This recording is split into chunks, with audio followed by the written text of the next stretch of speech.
很多好朋友都会问我说，中元普渡的时候，现场真的会有很多好兄弟来抢食物吗？神明在治改的时候又是怎么样的加持？那今天我就要跟大家分享中元节我所看到的普渡现场。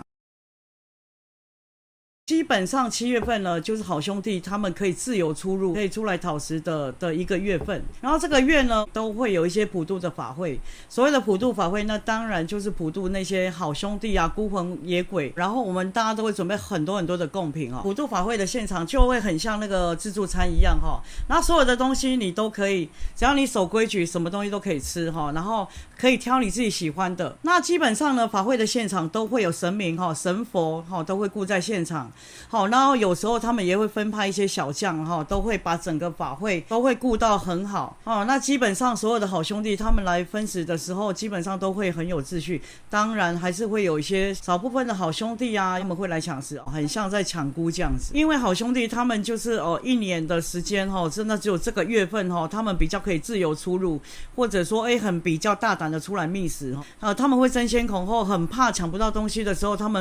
们回去他们会觉得说他们会有一个失落感，然后或者说他们抢输人家，然后会少一点什么这样子。那虽然呢有神明会在那边守秩序那有些好兄弟他可能会害怕食物被人家抢走啊所以他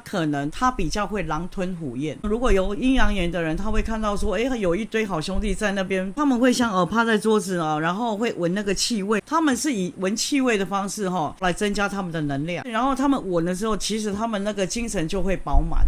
会不会有一些好兄弟他们没有抢到食物？有时候那个在好兄弟他们还是会分，有时候会比较弱势有时候他胆子比较小的他们真的会比较抢不到食物，这个还是有的现象。那有些人问我说普渡的时候烧金子烧银子、烧莲花的时候会有好兄弟在旁边抢吗？这个因为如果以我来看的话，因为我常有看到说有一些，有时候我们在修金爪的时候那好兄弟忽然一窝蜂这样扑上来抢那但是一般基本上法会的时候都会有很多的神明，他会派兵将各司其职来保护我们所有参加的信徒当然偶尔会发生这种好兄弟抢食抢一些贡品的这个现象但是大部分好兄弟都是会跟我们人一样守规矩的也是比较多。那因为呢只有在普渡的这个时间好兄弟呢他们才可以自由的出来放风所以基本上他们搞破坏的机会不会太大，不然有时候他们犯规的话还是会被神明处罚有时候还是会被鬼差抓回去那可能他就失去了参加法会的这个权利那所以一般大部分他们都是会很守规矩的。有的人会问我说现场都会有法师在念经那好兄弟他会听经吗来会的有的好兄弟有的往生的亲人他们那种原本的缘分就特别深所以有时候他们听到那个法会所念的经文，他们会特别喜欢的靠近，喜欢来听经问法。所以呢有的有阴阳眼的就会看到说有的可能好兄弟在这边听经，有的人在那边争莲花啦、争银座有可能有人会在那边抢食物这个都有的。那有些人会问我说拜完好兄弟的东西可以吃吗？当然是可以吃的。普渡的贡品其实都有经过神明的加持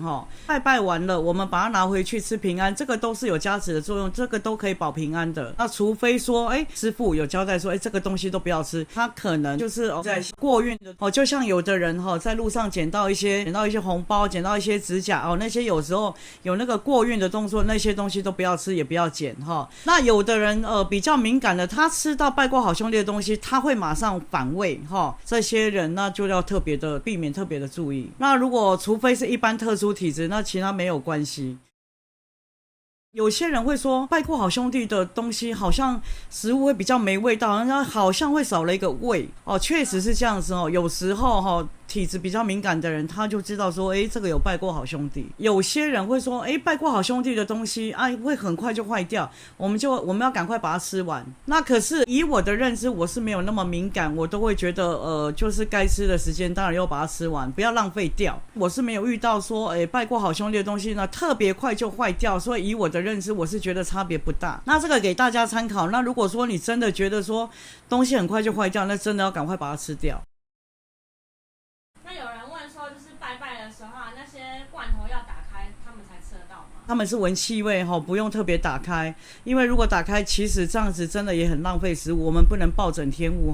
因为你东西一打开，你一定要马上吃完，除非说你有确定说那个东西真的会马上吃完啊，不然的话这样子就可以了。你准备的东西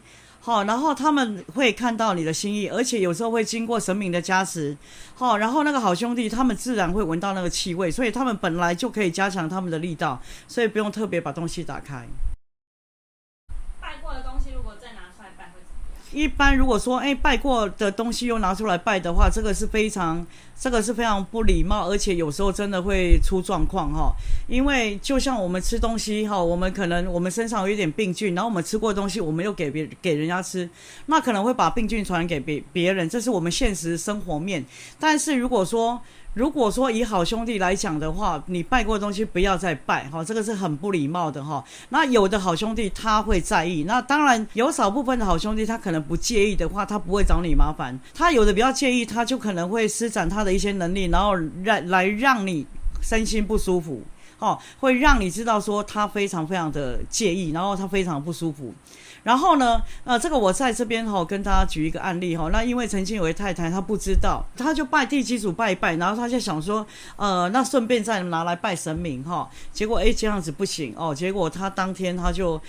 一直好像被鬼附身这样子，然后就一直哇哇一直叫，然后她觉得有人掐她脖子，她非常非常的不舒服好，这是我亲眼看到的，就是拜过地基主的，然后他又拿去拜神明，结果有被处罚，这个是真的现实的案例。有的人会问我说，那普渡的话，它是普施那些孤魂野鬼那如果说我今天所超度的过世的亲人，如果来到现场的话，他们可以参加这个盛会，可以一起来吃食物一起来听经吗？这个都是可以的没有问题。不管是听经，不管是法传不管是金钻不管是莲花所有的贡品，所有的食物所有准备的法传这一些东西，现场所有的普渡的冤亲债主啦、孤魂野鬼啦，或者是我们往生的亲人，只要有机会来到现场的，他们都可以共襄盛举，都可以来用的因为这个就很像很大型的那种自助餐今天所普渡的意义就是要普渡所有的来自各地的好兄弟啊、冤亲债主啊或者是众生所以只要会有缘来到现场的神明也不会说大小眼这个是大家都可以来共襄盛举的。那我们来参加普渡法会，那现场可能有很多的状况可能有好兄弟抢食物可能有好兄弟抢金钻抢莲花那我们这些来参加的信徒，我们会被影响吗？基本上不会特别的受影响。那因为呢，现场都有很多神明在护持神明也会派很多很多的兵将保护我们，会暗中保护我们之外呢，我们也可以沾到法会，沾到神明的一些福气。而且呢，参加法会是让我们解一些冤亲债主他们也会帮众生来加持让我们得到很大的帮助，所以基本上益处会比较多。那以上就是我在中元节普渡现场所看到的大致上的情况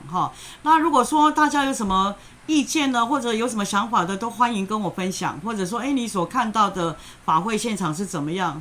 如果说最近有觉得说有什么心思不满或者说觉得运势没有很顺利，或者说对祖先有很多的怀念这个都可以趁中元节的时候，只要有普渡法会你们都可以尽量去参加那有一些项目你们都可以去参加，例如化解冤亲债主或者是帮祖先超度或者是阴灵的超度你们都可以去都可以借这个机会可以去庙里做祭盖跟补运。7月真的是比较难得比较特殊的一个月份所以大家一定要把握7月普渡的法会。在这边呢，祝福大家都平安顺利，然后中元节快乐。那如果说大家对中元节有什么特别的疑问，或者是比较好奇的问题，都欢迎大家在底下留言祝福大家中元节快乐，谢谢大家，我们下次影片见，拜拜。